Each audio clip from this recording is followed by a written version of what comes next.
ఇంట్లో అందరూ పడుకున్నప్పుడు అందరూ పడుకునేలా చూడాలి. మళ్ళీ నేనేదో సినిమా చూస్తున్నా, టీవీ పెట్టుకున్నా, ఫోన్ పెట్టుకున్నా ఉంటా అంటే మానై 10ంటికి పడుకో, 5ంటికి లే, అప్పుడు చూడు అని చెప్పాలి.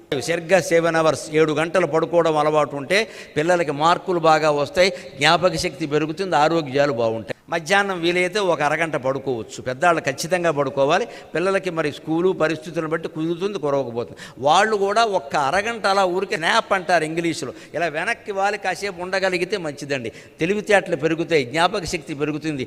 ఎంత సాఫ్ట్వేర్ ఆఫీసులో పనిచేసే వాళ్ళకైనా మధ్యాహ్నం అరగంట కాస్త విశ్రాంతి తీసుకుందుకు సమయం ఇవ్వాలి ఖచ్చితంగా, లేకపోతే వాళ్ళు పని చేయలేరు, పనిశక్తి తగ్గిపోతుంది, కంపెనీకి ఆదాయం కూడా తగ్గిపోతుంది. ఇది ఊరికే కూర్చుంటారు అంతే.